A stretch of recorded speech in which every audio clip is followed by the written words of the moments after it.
bonsoir à toutes celles et ceux qui sont ici avec nous ce soir dans la salle, ainsi qu'à toutes les personnes qui nous suivent en ligne. C'est un plaisir de vous retrouver et j'espère que votre été se déroule sous le signe de la douceur, puis pourquoi pas de beaux moments.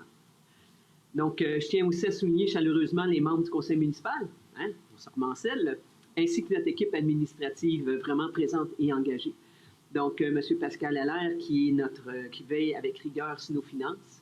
Ouais. Et on a M. André Lavoie, qui est notre directeur des services d'aménagement et d'urbanisme. On a M. Sébastien Turgeon, qui est notre directeur des communications. À ma droite ici, Mme Pascale Audrey Provencher, qui est notre greffière. Et bien entendu, à ma gauche, Mme Sharon Clavet, qui est notre directrice générale, dont le leadership, je vous avoue, nous accompagne au quotidien. Donc, sans plus tarder, on va se mettre dans le début de la séance. Oh là, vous avez remarqué, je ne suis pas Geneviève Dubois, mais la mairesse suppléante, donc France Trudel. Donc, Mme Dubois est absente ce soir, donc je prends le relais. On va commencer avec la constatation de la régularité de la séance et vérification du droit de présence. On est correct, Mme la greffière? On est correct. Donc, à l'ordre du jour, on fait un retrait, le point 10.2. Donc, il y a des copies à l'arrière ici, papier. Les gens qui sont en ligne, vous l'avez sur notre site. Nous l'avons tous reçu. Donc, j'ai besoin d'une personne pour l'adopter, quelqu'un pour le seconder. Donc, M. Patrick Audet. Mme Nadine Lamonté. Merci. Ensuite, on s'en va au point 3, qui est le procès verbal de la séance ordinaire du 13 juillet 2026 pour adoption. Là aussi, les membres du conseil l'ont tous reçu et en ont pris connaissance. Donc, j'ai besoin d'un proposeur et secondaire pour adopter le procès verbal. Lisa Claude Pépin-Laforge. Merci. Parfait. Donc, on serait rendu à la section 4, qui est l'adoption de règlement et avis de motion. Donc, en 4.1, nous avons le règlement numéro 538-2026, qui modifie l'article 39.1 du règlement de zonage numéro 77-2004. J'adore les numéros. Je sais que c'est endormant, mais il faut le faire. De la ville de Nicolette. Donc, c'est l'adoption d'un second projet de règlement. Je vais vous lire la résolution, mais avant de vous la lire, je vais juste vous rappeler ce que c'est, dans le fond. C'est que on fait une modification qui est proposée puis qui vise à modifier la superficie d'occupation maximale pour les entreprises artisanales. Donc, notre règlement disait 250 mètres carrés, on l'augmente à 500 mètres carrés. Juste pour vous donner une idée, actuellement, une maison moyenne, c'est 200 mètres carrés. Fait qu'on est assuré pas mal à 250 pour une petite entreprise artisanale. C'est pour ça qu'on la modifie. Donc, la résolution va dans ce sens. Ça dit, considérant l'utilité de faire un ajustement à la réglementation pour assurer la pérennité des petites et moyennes entreprises artisanales et ainsi favoriser la rétention et la création d'emplois sur tout le territoire de la ville. Considérant que cette modification réglementaire est assujettie aux articles 123 et 127 de la loi sur l'aménagement de l'urbanisme concernant les tenues d'assemblée de consultation et l'approbation référendaire et qu'une assemblée publique de consultation a eu lieu avant la séance de ce soir.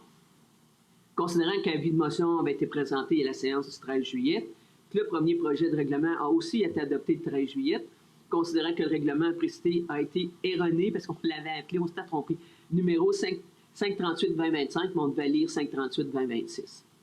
Donc, de l'adoption du premier projet, considérant que le projet de règlement a été rendu disponible tant à l'hôtel de ville que sur le site Internet de la municipalité, et ça en date du 10 juillet, donc, considérant le second projet comportant la modification du titre, là, comme je vous dis, on corrige l'erreur pour faire 538-2026. Donc, la résolution, c'est d'adopter le second projet règlement numéro 538-2026 qui modifie l'article 39.1 de notre règlement de zonage numéro 77-2004 de la ville de Nicolette, tel que soumis. J'ai besoin de 2 personnes pour me proposer seconder. Mme Nadine Lamonté. M. Patrick Baudet, merci beaucoup. En 4.2, c'est le règlement 539-2026 qui modifie le règlement général 407-2020 de la ville et ça concerne les pesticides. Ça, on en a jasé en juillet.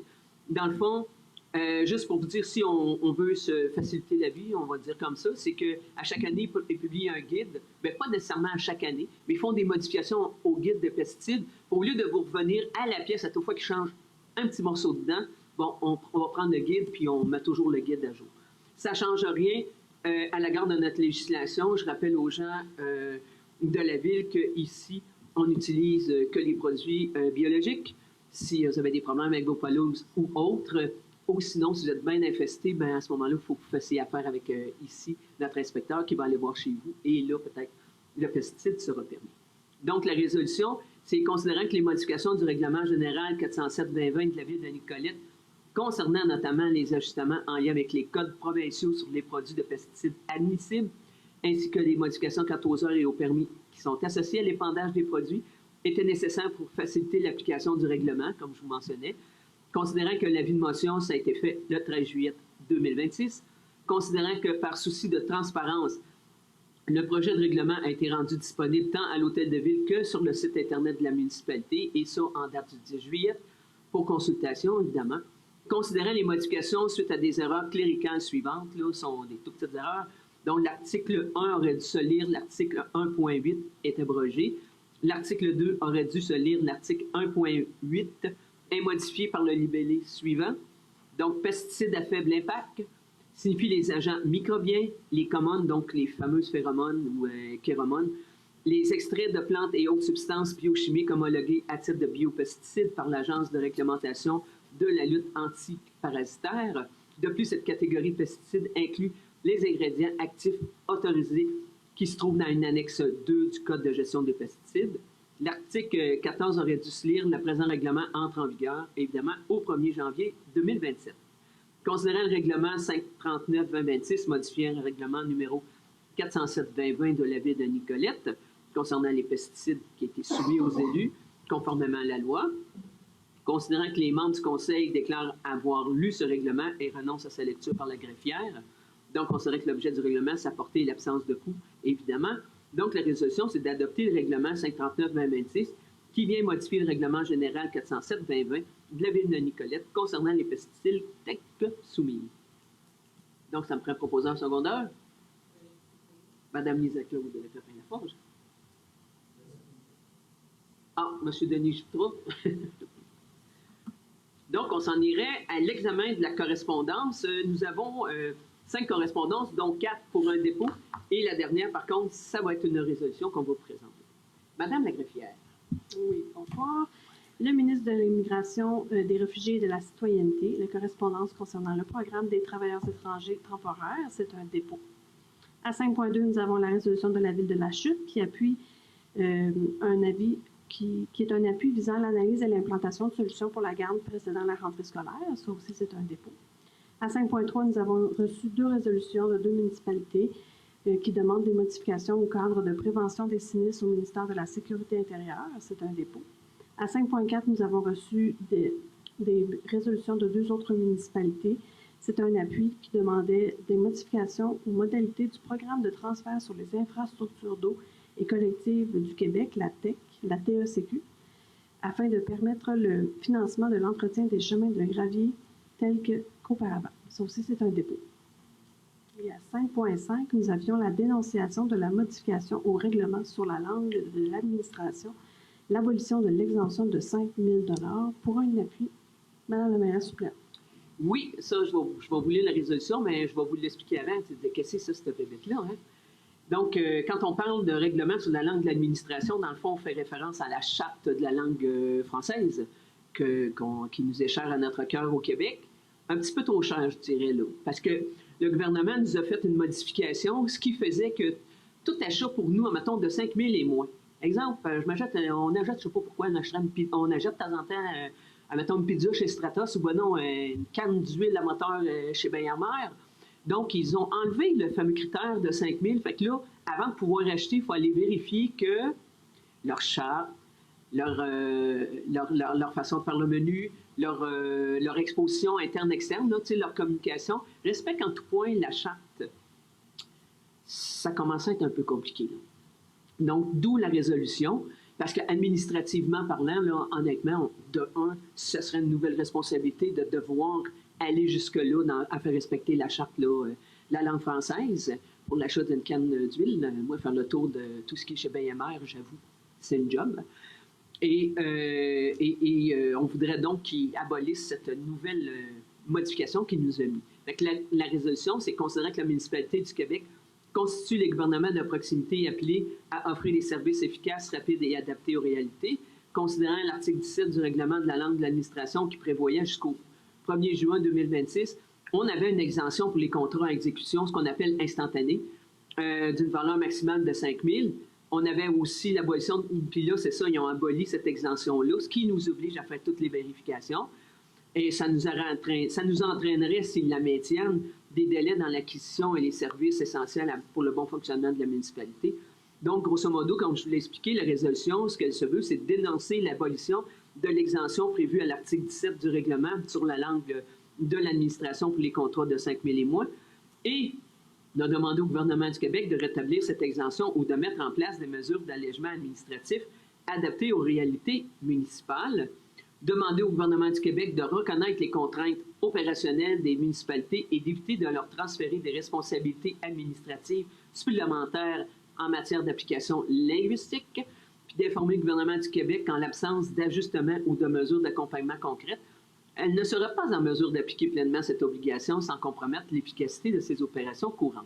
Et transmettre la copie, évidemment, à la ministre responsable de la langue française, à la ministre des Affaires municipales, à la Fédération québécoise des municipalités du Québec et à l'Union des municipalités du Québec, ainsi qu'à la MRC Nicolet et Yamaska. Là, j'avoue que le gouvernement qui dit vouloir alléger les règles administratives, il y en a échappé une avec celle-là. Donc, on serait rendu... Oh, ça me fait proposeur secondaire, c'est quand même une résolution. Hein? Donc, Nadine, je vais t'apprendre au vol, Nadine Labonté, et s'appuyer par M. Patrick Baudin. Merci beaucoup. Donc, on serait rendu au point 6. Je vais avancer ça ici, sur ma petite tablette. Donc, c'est les dépôts des rapports. On a 2 rapports, qui est la statistique des permis émis par le Service de l'aménagement du territoire de l'urbanisme durant pour le mois de juillet. C'est un dépôt. Donc, là aussi, ça va encore bon train cette année. Et on a un rapport concernant les contrats qui sont conclus et les dépenses effectuées par les fonctionnaires de la Ville pour le mois de juillet 2026. Ça aussi, c'est un dépôt. C'est un gros classique, ça, qui nous amène aux comptes à payer, finalement. Fait que, en 7, donc, les comptes à payer, c'est pour couvrir la période du 10 juillet au 19 août 2026. Donc, considérant les dépôts de la liste qui nous a été fait pour cette période-là, c'est d'entériner l'approbation des comptes à payer, des chèques et des prélèvements et des dépôts directs suivants. Donc, en chèque, c'est pour la période 2026, comme on disait, là, de juillet aller à août, c'est les chèques de 18,78 à 18,84 pour 4 735,40 et on n'a eu aucune annulation. Au niveau des prélèvements, pour toujours la même période, on a pour un montant de 298 910,74.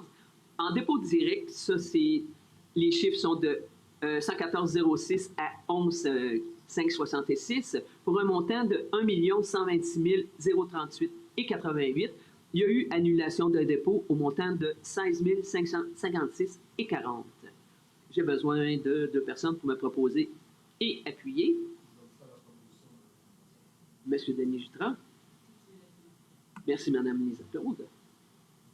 Ce qui nous amène au point 8, qui est la modification de résolution, qui est la location de machinerie lourde autorisation. Monsieur Patrick.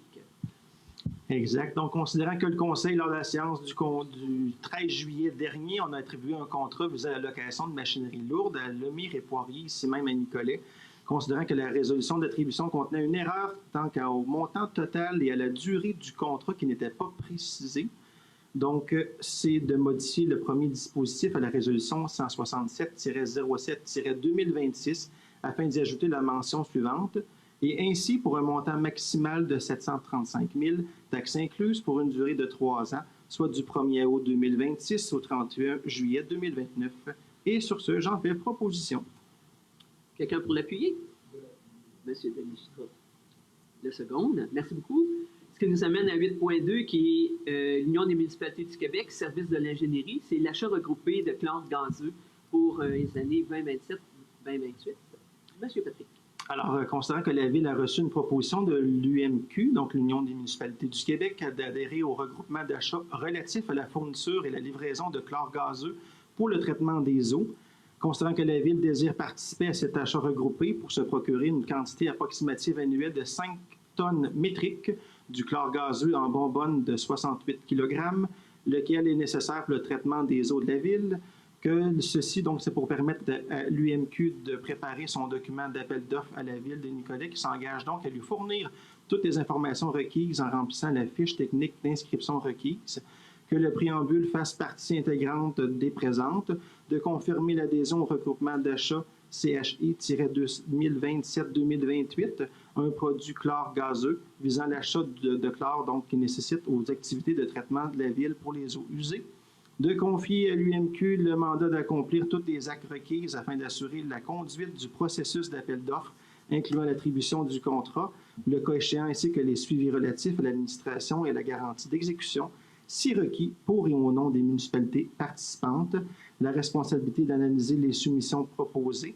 et de ce fait, la Ville de Nicolet accepte que les produits à commander et à livrer soient déterminés à la suite de l'analyse comparative des produits décrits au document d'appel d'offres et de s'engager à respecter intégralement les termes et les conditions du contrat attribué, comme si elle en avait elle-même contracté directement avec l'attributaire et conditionnellement à l'adjudication par l'Union des municipalités du Québec d'un contrat à acheter les produits qu'elle prescrit selon l'appel d'offres, intitulé donc le CHI-2027-2028 selon les quantités minimales déterminées et autres conditions contractuelles, et d'autoriser l'UMQ à recevoir directement l'adjudicataire à titre des frais de gestion, de coordination et d'exécution du mandat, un pourcentage du montant facturé avant taxe selon les modalités suivantes, soit de 1,6 % pour les participations membres de l'UMQ et que le paiement de la redevance fasse partie intégrante du montant facturé et sera perçu par l'attributaire pour le compte de l'UMQ, et ce à chaque émission de facture.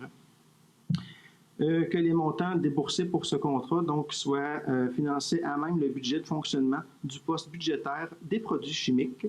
Et sur ce, j'en fais proposition. Merci, M. Patrick. Quelqu'un pour l'appuyer? Mme Nadine Lamondre.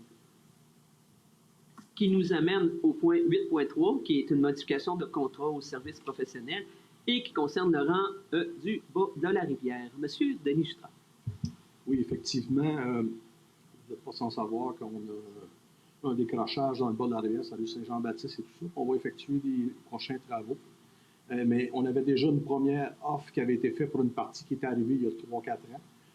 Puis là, il y a eu un décrochage tout ce printemps. Fait qu'on a rallongé le processus, puis plutôt que de retourner en appel d'offres et tout ça, on a tout simplement rallongé les contrats d'exécution, tant au niveau des professionnels que de l'entrepreneur général. Fait que ceci, dans la résolution, c'est d'autoriser la modification au contrat numéro 3 avec le bureau d'ingénierie Alteria Canada Inc.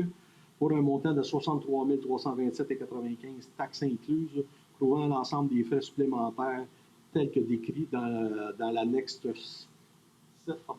6 juin à la résolution. C'est tout simplement ça. Vous en faites la proposition? Tout à fait. Quelqu'un pour l'appuyer? M. Patrick Baudet. Ce qui nous emmène au point 9, les ressources humaines, donc 9.1, qui est la lettre d'entente numéro 2026-03, qui est restructuration des secteurs des eaux usées et de la CTE et création du poste opérateur à l'hygiène du milieu. C'est pour une autorisation. M. Denis Jutras. Oui, effectivement, nous avons fait une lettre d'entente avec le syndicat. Je vous explique tout simplement. C'est qu'avant ça, dans la convention collective, c'était dit que les gens qui font de l'eau ne font pas de l'assainissement. Et maintenant, dans la nouvelle entente qu'on a avec eux, autant une personne qui fait de l'eau pour aller travailler à l'assainissement. Et c'est ce que ça dit, cette lettre d'entente-là. C'est la possibilité que quelqu'un qui travaille à l'usine pourrait aussi faire de l'assainissement et l'inverse. Ce qui va arriver, l'horaire est fait en conséquence de ça. Les employés maintenant qui sont à l'assainissement vont aussi fabriquer de l'eau et vice-versa, avec des horaires rotatifs et tout ça. C'est d'approuver la lettre d'entente numéro 2026-03 afin qu'elle puisse être intégrée à la convention collective entre la Ville de Nicolette et le syndicat des travailleurs et travailleuses de la Ville de Nicolette, la FISA, telle que soumise, la description des tâches de poste opérateur à l'hygiène du milieu, telle que soumise, et d'autoriser la directrice générale au nom de la Ville de signer cette lettre d'entente. Et j'en fais la proposition. Personne pour l'appuyer? J'aimerais ça. Madame Nadine Leconté, merci. Ensuite, on a en 9.2, service incendie, donc pompier ou pompière à temps partiel. Il s'agit d'embauche. Monsieur Denis Jutras. Oui. Effectivement, on a C'est sûr qu'au service incendie, on engage souvent du monde parce qu'il y a des départs et tout ça, puis on est obligé de maintenir une certaine quantité d'employés au niveau du incendie. C'est tout simplement de confirmer l'embauche suite aux conclusions positives des tests médicaux à M. Boualam Meridia. En tout cas, bref, quelque chose comme ça. Là. Désolé pour le monsieur, je ne suis pas très bon dans ce genre de langage-là. À titre de pompier à temps partiel au service d'incendie, selon les modalités, retrouver la convention collective entre la Ville de Nicolette et le syndicat des pompiers de la Ville de Nicolette. Et ils ont fait la proposition. Merci. Je suis encore désolé d'avoir massacré son nom. Madame Lisa Claude. En 9.3, il s'agit encore toujours des ressources humaines, donc c'est fin d'emploi. Donc, considérant l'avis de synthèse qu'on nous avons reçu du service des ressources humaines, dans le fond, c'est de ratifier en date du 20 juillet 2026 la fin d'emploi de la personne employée, matricule 530, d'autoriser la directrice générale ou en son absence, le directeur général par intérim, à signer pour au nom de la Ville tout un document relatif à cette fin d'emploi. Oui, ça arrive des fois qu'il y a des gens qui nous quittent. Donc, ça me prend quelqu'un pour proposer. M. Denis Jutras. M. Patrick Baudette, merci. Et ensuite, en 9.4, nous avons aussi là finalisé un dossier, donc qui est la fin d'un emploi d'une personne employée sous matricule 365, qui était en date de mars 2025. On a réglé le grief qu'il y avait, entre autres, qui opposait la personne d'employé et la Ville dûment négociée, et le projet de document de transition. Donc, c'est d'approuver le projet de transaction et de quittance entre la Ville de Nicolette et la personne précédemment citée, et d'autoriser la directrice générale à signer pour et au nom de la Ville tout document de transaction et de quittance. Monsieur Denis Jutras propose. Madame Nadine Laporté appuie. Merci beaucoup. Ce qui nous amène au point 10, donc service de l'aménagement du territoire de l'urbanisme durable. Donc, la Commission de protection du territoire agricole du Québec, prolongation d'un délai. Donc, M. Patrick Audetti. Donc, selon la Commission de protection du territoire agricole de mars 1994, ça ne date pas d'hier, qui permettait donc à certaines personnes de pouvoir se construire sur une partie d'un terrain à des fins résidentielles. Donc, le gouvernement du Québec prescrit maintenant l'adoption du projet de la loi 86, un délai de 5 ans à partir de mars 2025 pour qu'une utilisation résidentielle soit débutée, qui deviendra donc nulle après le 30 mars 2030, donc après avoir épuisé les 5 ans, si la résidence projetée n'est pas construite et utilisée. Donc, là, une personne qui a demandé que les conditions actuelles, donc, il ne leur permettait pas de réaliser son projet avant le 10-5 ans. Donc, le préambule fait partie intégrante de la présente résolution d'appuyer la demande présentée à la Commission de protection du territoire agricole du Québec à M. Dominique Arsenault afin d'obtenir, en vertu de 4e alinéa de l'article 64.1 de la CPTAQ, une prolongation de l'autorisation lui permettant d'utiliser à des fins résidentielles d'un emplacement de 2700 mètres carrés sur son lot et donc le prolonger jusqu'au 30 mars 2040, de transmettre la résolution de la Commission de protection du territoire agricole du Québec ainsi qu'aux demandeurs. Sur ce, j'en fais proposition. Merci. Madame Lisa Claude, appuie. 10.2, on l'a retiré de l'ordre du jour, ce qui nous amène à 10.3, qui est un plan d'implantation et d'intégration architecturale, qui est une demande numéro 2026-007. Je ne sais pas, est-ce que M. Lavoie, vous voulez l'expliquer ou on va directement à résolution? On peut aller directement à résolution. Ouais. En fait, ce n'est pas un projet très compliqué. Non, effectivement. Donc, M. Patrick. Alors, c'est une demande du plan d'implantation et d'intégration architecturale appelé le PIA, le numéro donc précité 2026-0007, concernant la propriété située au 700 boulevard Louis Fréchette, relative à l'installation d'une clôture de 1,82 m de haut sur 390 mètres linéaires en cours avant et en cours latéral, ainsi que la réparation d'une clôture existante en cours arrière, que le document incluant un plan de projet d'implantation et les photos déposées répond aux critères d'analyse du dit règlement sur les PIA. Le document de synthèse déposé au procès-verbal de la rencontre du comité consultatif d'urbanisme ici à la Ville, daté du 8 juillet 2026, soumis aux membres du Conseil, selon la recommandation du numéro 2026-0011 du CCU, qui était donc favorable, c'est d'approuver les travaux qu'entend réaliser le propriétaire du 700 boulevard Louis Fréchette conformément au document de synthèse du PIA, déposé dans le cadre de la demande 2026-0011 et de ce conditionnement à ce que les travaux de végétalisation soient effectués Sur ce, j'en fais proposition. Merci. Et c'est appuyé par Mme Nadine Labonté. Merci beaucoup.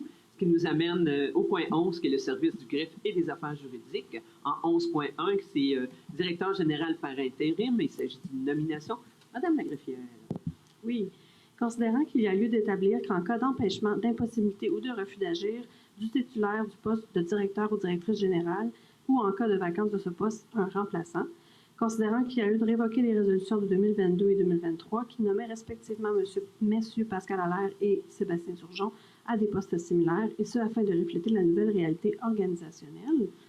On vous soumet de révoquer les résolutions numéro 1201-2022 et 192-06-2023, de nommer M. Sébastien Turgeon, directeur des services de communication et participation citoyenne, à titre de directeur général par intérim en cas d'empêchement, d'impossibilité ou de refus d'agir du titulaire du poste de directeur général ou en cas de vacance de ce poste, et ce, avec tous les pouvoirs et les devoirs dévolus par la loi, et de nommer M. Pascal Allaire, directeur des services administratifs et de la trésorerie, à ce même titre, en cas d'empêchement, d'impossibilité ou de refus d'agir de M. Sébastien Turgeon, alors qu'il occupe le poste de directeur général par intérim. Parfait. Quelqu'un pour proposer? M. Denis Chitra. Et quelqu'un pour appuyer? Mme Claude Laforge. Merci beaucoup. Ce qui nous amène à 11.2, qui est la modification de la résolution 291-10-2022, assistant greffier. Madame la greffière. Considérant que le Conseil, lors de la séance du Conseil du 17 octobre 2022, a résolu à l'unanimité de nommer M. Pascal Allaire, greffier adjoint de la ville de Nicolet, en lieu et place d'assistant greffier, et ce rétroactivement à compter de sa nomination à ce titre, considérant qu'il y a lieu de modifier cette résolution puisque les titres ont été inversés dans le dernier dispositif. Il y aurait lieu de modifier le dernier dispositif de la résolution 291-10-2022 pour le paragraphe suivant. De nommer M. Pascal Allaire, assistant greffier de la ville de Nicolet, au lieu et en place de greffier adjoint, et ce rétroactivement à compter de sa nomination à ce titre, soit le 14 février 2022. Merci beaucoup. Quelqu'un pour proposer? M. Patrick Baudet. Quelqu'un pour appuyer? Mme Nadine Labonté, merci beaucoup. On en serait rendu au point 12, qui est le service administratif et trésorerie. Donc, en 12.1, nous avons la résolution de concordance de courte échéance et de prolongation relativement à un emprunt par obligation au montant de 9 152 000 qui sera réalisé le 11 septembre 2026. Monsieur Pascal Allaire. Merci, madame la mairesse suppléante. Voilà, j'achète 2 voyelles, 3 consonnes. Dans le fond, c'est le grand préambule pour. Dans le fond, ça va faire un emprunt par obligation de 9 152 000 $. Ça comprend 13 règlements qu'on a d'emprunt, dans le fond, à la ville. Principalement, c'est qu'on a le premier 5 ans échu pour, dans le fond, les emprunts qui concernaient les travaux qu'on a fait à l'Arena, les travaux de réfection à l'Arena, notamment le système de réfrigération, et également toutes les rénovations qui ont eu lieu et le chalet de service qu'il y avait, qui, dans le fond, qui est annexé avec l'Arena, et aussi tout ce qui est passerelle et, dans le fond, centre éco-maritime, c'est principalement ceux qu'il y avait dans ce règlement-là. Et on vient financer, dans le fond, le restant des travaux du centre-ville pour les rues Notre-Dame et Saint-Joseph. Et ces rues-là, dans le fond, 4 412 000 qu'on vient rajouter à ce montant-là. Donc, c'est sûr qu'on vient augmenter la dette de ce niveau-là. Mais on avait une subvention aussi, je vous rappelle, de 3 477 680 de primo pour les travaux du centre-ville. Donc, c'est 13 règlements d'emprunt qu'on vient faire, dont, dans le fond, les travaux du centre-ville, comme je vous disais. Donc, c'est dans le fond d'autoriser, considérant que le 2 septembre, un emprunt au montant de 3 807 000 qui est le renouvellement, et un nouvel emprunt de 5 522 000 que nous allons faire. Et le tout sera fait le 11 septembre en déboursé. Dans le fond, c'est de dire, la résolution, c'est que les règlements d'emprunt indiqués au premier alinéa du préambule, c'est les obligations, soit une obligation par échéance datée du 11 septembre 2026, que les intérêts seront payables semi-annuellement, que les obligations ne seront pas rachetables par anticipation, que les obligations seront immatriculées au service de dépôt selon la réglementation du gouvernement, et également, dans le fond, concerne les amortissements annuels. Dans le fond, on va faire ça pour les 5 prochaines années, cet emprunt, et donc de transmettre le tout au MAMACH lorsque la résolution sera adoptée ce soir. Donc, ça me prend quelqu'un pour la proposer. Monsieur Denis Jutras. Quelqu'un pour l'appuyer? Monsieur Patrick Baudet, merci beaucoup. Ce qui nous amène à 12.2, qui est le règlement d'emprunt numéro 261-2014, 313-2016, 362-2018, 403-2020, qui est fixation des termes. Monsieur Pascal Allaire. Oui, dans certains règlements de la résolution précédente sur les 13 règlements d'emprunt, il y en a qu'il faut venir préciser les termes, parce que dans les règlements, la façon que c'est monté, c'est dit jusqu'à un maximum de 20 ans, par exemple. Il faut venir fixer l'échéancier, soit qui est plus bas que 20 ans ou c'est 20 ans. Dans ce cas-ci, la résolution pour les règlements 261-2014, 313-2016, 362-2018, 403-2020, les termes sont fixés à 20 ans pour les différents travaux qu'on veut financer et que la copie de cette résolution soit transmise au ministère des Affaires municipales et de l'Habitation. Ça prend quelqu'un pour le proposer? Monsieur Denis Jutras? Personne pour l'appuyer? Madame Nadine Labonté, merci beaucoup. Ce qui nous amène à 12.3, qui est l'état financier 2025, rapport financier. Donc, c'est pour un dépôt, mais résolution aussi. Je vais vous mentionner que pour ce soir, dans le fond, on va s'en tenir vraiment qu'à un simple dépôt. Et en septembre, on vous revient avec une présentation, ce qu'on appelle le rapport de la mairesse, avec plus de détails et les faits saillants du rapport financier. Donc, la résolution, c'est vraiment de prendre acte du dépôt par le Trésorier des états financiers de la ville de Nicolette au 31 décembre 2025, qui a été préparé par la firme comptable groupe RDL de Victoriaville, et de transmettre, comme M. Pascal Allaire l'a mentionné, il faut le transmettre aux affaires municipales et de l'habitation, et de publier sur le site Internet le rapport financier et tout autre document prescrit par le ministère en question. Mais comme je vous dis, on vous revient en septembre, on va vous le présenter, plutôt que vous l'asseoir, c'est comme 109 pages. Hein? Puis on va vous faire un beau rapport pour la prochaine séance en septembre. Ça me prend quelqu'un pour proposer? Monsieur Patrick Baudet? Monsieur Denis Jutras? Merci beaucoup. Ce qui nous amène à 12.4, qui est la Fédération canadienne des municipalités. Programme de croissance de la canopée, de la canopée, c'est un dépôt d'une demande de subvention. Ben oui, ils ont sorti un programme de subvention, fait qu'on saute à pieds joints dessus. Donc, les raisons sont assez simples, c'est que considérant que la ville de Nicolette a l'intérêt suivant, donc on veut miser sur une plantation stratégique qui va visant à propulser la transition socio-écologique, contribuer aussi au lien de la population avec la nature, valoriser les milieux naturels et tous les êtres vivants dans une perspective de résilience, telle qui est inscrite dans notre planification stratégique. Aussi de répondre à ces engagements auprès de partenaires régionaux, parce que oui, nous avons des partenaires régionaux qui sont impliqués dans la conservation des milieux naturels. On va parler du plan régional des milieux humides, hydriques et naturels, entre autres, qui est à la MRC Nicolet-Yamaska.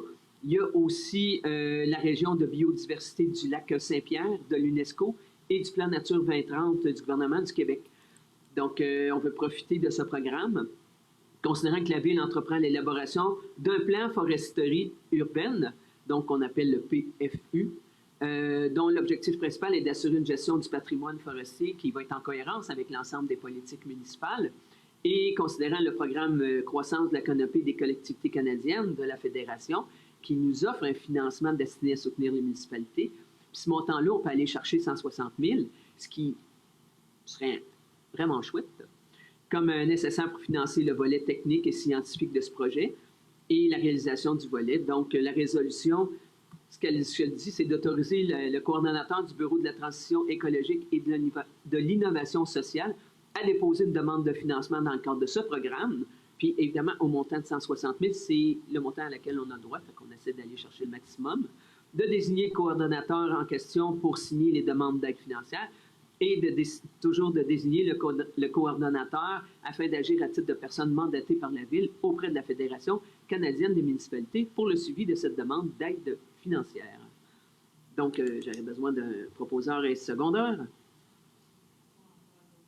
Merci, Mme Lisa-Claude Pépin. Appuyé par M. Patrick Baudet. Ce qui nous amène à 12.5, et là, il y a la Fondation de Fonds du Québec, Fonds des municipalités pour la biodiversité. Là aussi, c'est une subvention, on dit c'est une demande de subvention, autorisation, mais la subvention, c'est nous-mêmes qui la faisons, c'est-à-dire qu'il y a un fonds dans lequel on met, puis là, on va aller rechercher notre argent. Donc, la Ville souhaite renforcer sa gestion du patrimoine, et dans ce fonds-là, nous avons 18 077 $ pour l'élaboration d'un plan foresterie urbaine. Puis la Ville ne possède pas à l'heure actuelle les ressources internes spécialisées nécessaires pour mener à bien l'étude. Donc, c'est pour ça qu'on va aller chercher, nos sous, puis on va pouvoir procéder à l'embauche d'un consultant externe qui va nous accompagner. Et considérant que le projet s'échelonnera de septembre 2026 à mars 2027, donc on n'a aucune autre contrepartie financière à l'émettre. Comme je vous dis, on va chercher notre argent dans ce programme-là. Donc, la résolution, c'est d'autoriser le dépôt d'une demande d'aide financière de la Fondation, mais c'est, comme je vous mentionnais, c'est vraiment plus une contribution de la Fondation de biodiversité et Faune Québec et la Société de nature et les parcs du Canada, section Québec, concernant les fonds de municipalité pour la biodiversité au montant de 18 077 et que ce montant soit affecté exclusivement aux frais de consultation pour ce projet, que les fonds soient dépensés dans le respect du règlement de la Ville, bien entendu, et on désigne la direction générale pour signer les demandes d'aide financière ainsi que tous les documents qui vont avec. Et on désigne le coordonnateur du Bureau de la transition écologique et de l'innovation sociale qui va agir à titre de personne mandatée par la Ville auprès de la Fondation de la biodiversité et Faune du Québec et de la Société pour la nature et parcs du Canada, qui est section Québec, pour le suivi de la demande. Donc, j'aurais besoin de quelqu'un pour proposer et appuyer. Madame Nadine Labonté. Madame Lisa Pépin-Laforge. Merci beaucoup. Ce qui nous amène à 12.6, Fédération québécoise des municipalités, programme de décarbonation et d'amélioration de la performance énergétique, Éco-Énergie 360. C'est un avis d'intérêt. Madame Claret. Oui.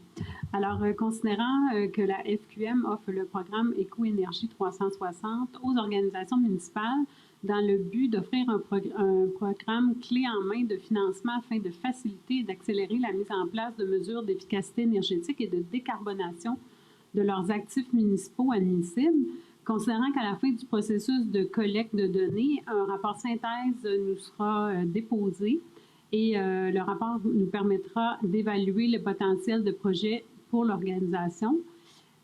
Considérant que la Ville comprend que seront signées ultérieurement des ententes requises avec la FQM pour l'exécution d'un projet selon les paramètres du programme Éco-Énergie 360, conformément aux diverses dispositions légales applicables. Le cas échéant, il est proposé de déclarer l'intérêt de la Ville au programme Éco-Énergie 360 et d'autoriser la Direction générale à signer l'autorisation de collecte de données, fournir à la FQM, remplir toutes les formalités afin d'y donner effet et d'effectuer toutes les démarches et interventions nécessaires et signer tout document afin de donner effet à la présente résolution. Donc, ça me prend un proposeur et quelqu'un pour l'appuyer. OK, M. Denis Jutra, puis par M. Patrick Audet. Merci beaucoup. Comme vous le constatez, on montre vraiment à nos équipes d'avoir les yeux et les oreilles bien ouverts quand il va être passé un programme de subvention puis qu'on est en train de faire des travaux. Bien, si on est capable d'aller chercher les sous, c'est bien tant mieux. Ça a un impact sur notre taux de taxe, évidemment, puisqu'on va chercher de subventions, bien, on se partage les frais et les coûts inhérents aux améliorations.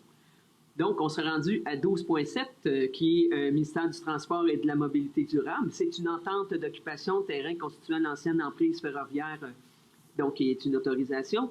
Donc, considérant que la Ville utilise depuis plusieurs années l'ancienne emprise ferroviaire pour des fins récréotouristiques et en assure l'entretien afin de garantir la sécurité des utilisateurs, l'ancienne, entre autres, c'est le parc Caron.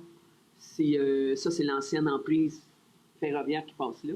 Si vous avez remarqué, ben, c'est un parc. Puis on a aussi, les gens peuvent s'entraîner, ils vont jouer au frisbee. Donc, on y plante des arbres.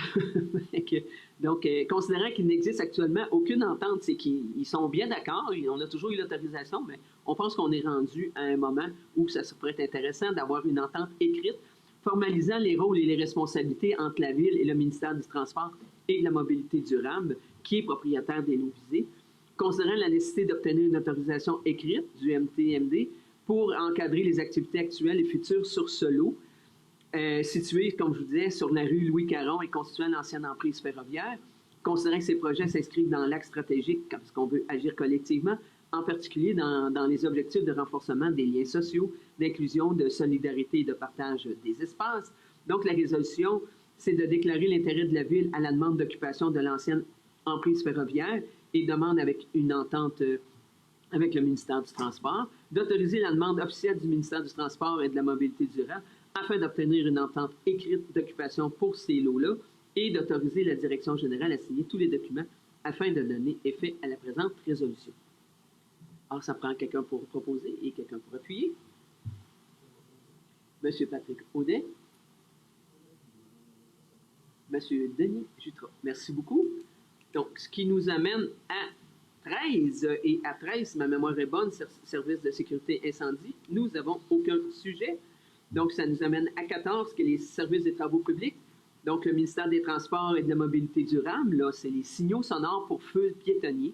Donc, c'est une demande qu'on a eue. Monsieur Patrick. Alors, la Ville a reçu des demandes de citoyens. Il y a une déficience visuelle visant à prolonger le temps de traverse piétonnier et ajouter des signaux sonores aux intersections du boulevard Louis-Fréchette avec les rues Éloi de Grandmont et Notre-Dame, que cette situation engendre des risques importants pour les usagers concernés et réduire leur autonomie, que le boulevard Louis-Fréchette relève de la juridiction du ministère des Transports de la Mobilité durable, considérant que l'avis de synthèse du directeur des Travaux publics daté du 10 août 2026, c'est donc de proposer de la demande officielle au MTMD de procéder à une analyse visant la modification du temps de traverse piétonnier, à l'ajout également de signaux sonores aux intersections du boulevard Louis-Fréchette avec les rues Éloi de Grandmont et Notre-Dame, de transmettre le tout au ministère donc de la mobilité, transport et mobilité durable, l'ensemble des informations pertinentes à l'analyse du dossier, de mandater le directeur des services des travaux publics afin d'assurer le suivi de cette demande auprès du ministère et d'informer les demandeurs des démarches d'entreprise par la Ville. Sur ce, j'en fais proposition. Merci. Quelqu'un pour l'appuyer? Madame Lisato Pépin-Laforge, merci beaucoup. On en serait rendu à 15 au service à la communauté, donc 15.1, qui est le Fonds culturel de la MRC Nicolet-Yamaska. C'est un dépôt d'une demande de financement, projet de médiation culturelle. Donc, une autorisation. Madame Lisato Pépin-Laforge, s'il vous plaît. Oui, donc, considérant que la MRC de Nicolette-Yamaska a lancé le deuxième appel de projet du Fonds culturel 2026, invitant les acteurs culturels du territoire à soumettre des initiatives de médiation culturelle et que ce fonds vise à créer des liens entre les citoyens et la culture par des pratiques favorisant la participation active des publics et la rencontre avec le milieu culturel.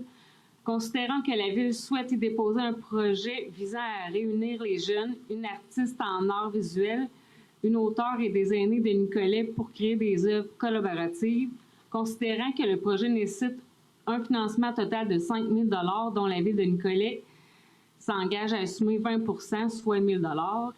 La proposition va comme suit d'autoriser le dépôt d'une demande de financement auprès du Fonds culturel de la MRC Nicolet-Yamaska, deuxième appel de projet 2026 pour un montant de 5 000 $, d'autoriser Natacha Pelletier, agente de développement culturel, ou en son absence, Catherine Marcotte, directrice des services à la communauté, à procéder au dépôt officiel du projet de médiation culturelle au nom de la Ville et d'autoriser Catherine Marcotte, directrice des services à la communauté, à signer pour et au nom de la Ville tout document requis relatif au dépôt du projet et à son suivi administratif et d'autoriser les services à la communauté à effectuer toutes les démarches nécessaires afin de compléter, transmettre et gérer la demande de financement, y compris la mobilisation des ressources humaines et l'achat du matériel nécessaire au respect de l'engagement financier de 20 % de la Ville et de transmettre la résolution à la MRC de Nicolet-Yamaska.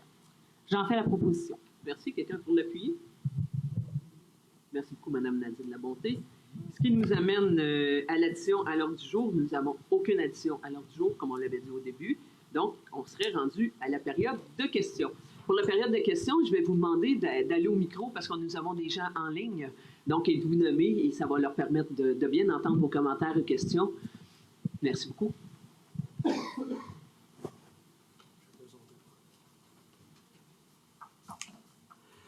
Bonjour, Mme Trudel. Bonjour. Je m'appelle Pierre Letendre. C'est juste pour vous rappeler, cet été, en plein festival de Génération, on a fait l'appel à l'armée pour désamorcer une bombe qui était sur la grève. Il y a un enfant a trébuché sur une bombe là, cet été à la grève. Moi, je ne comprends pas. On fait des règlements en masse sur les pesticides. On fait des règlements. On n'a pas le droit de faire sauter des feux d'artifice. On n'a pas le droit de faire péter des pétards, mais on a des bombes qui se promènent sur la grève, puis ça a l'air que ça ne dérange pas grand monde.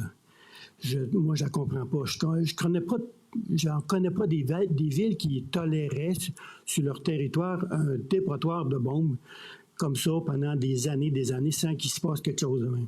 Moi, j'ai l'impression que s'il y avait un chasseur qui se promenait pendant des années sur le bord dans un bois, puis qui échappait des balles à toutes les années, des balles de fusil dans le bois, je suis pas sûr qu'on le laisserait aller pendant des 50 ans comme ça sans que personne n'intervienne.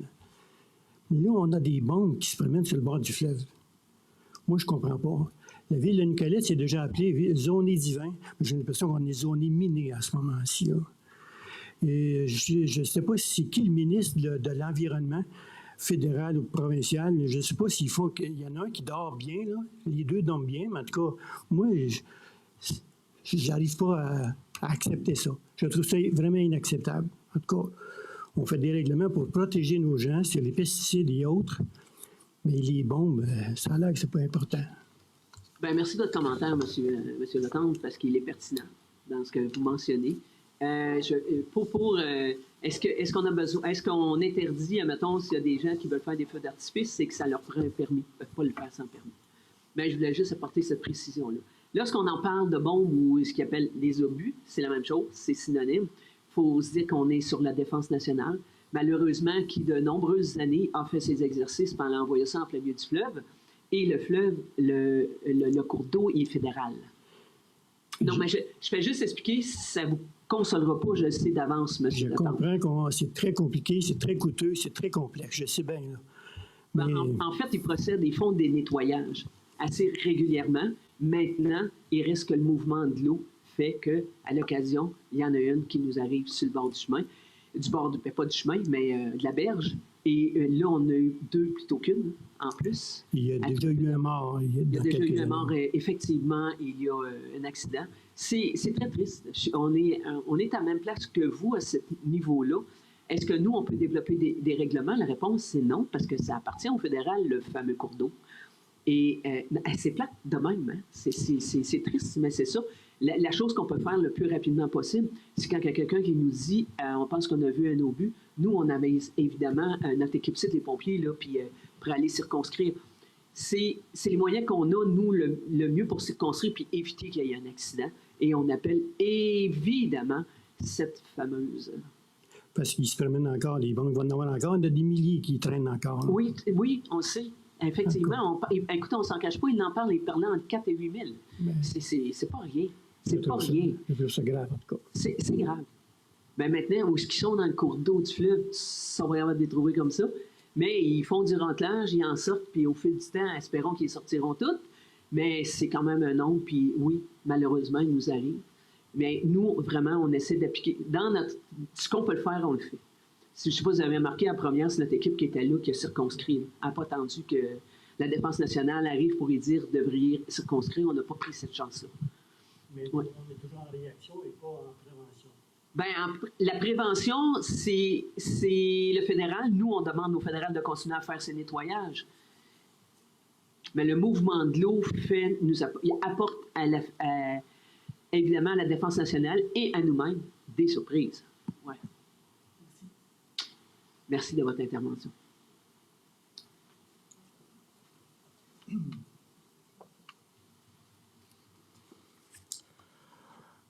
Bonsoir, Madame la mairesse suppléante, membre du conseil, bonsoir. Donc, je me présente, Emmanuel Auclair, je suis en compagnie de ma conjointe Valérie Guimont, et nous demeurons sur la rue Parenteau-Est, au coin de la route du Port à Nicolet. Donc, je viens vous parler ce soir au nom de notre voisinage concernant la vitesse excessive dans notre secteur. Okay. La route du Port est de plus en plus achalandée et la vitesse actuelle de 70 km/h entre la rue Labbé et le rang Les 60 sur une distance de 1,1 km met notre sécurité en péril, particulièrement pour les piétons et les cyclistes. Comme cette route relève du ministère des Transports du Québec, nous savons que la Ville ne peut agir seule. Pour appuyer fermement les démarches de la municipalité, ma conjointe Valérie et moi-même avons mobilisé notre secteur à l'aide d'un formulaire numérique. Nous déposons officiellement ce soir le registre imprimé des 37 signataires de ce formulaire.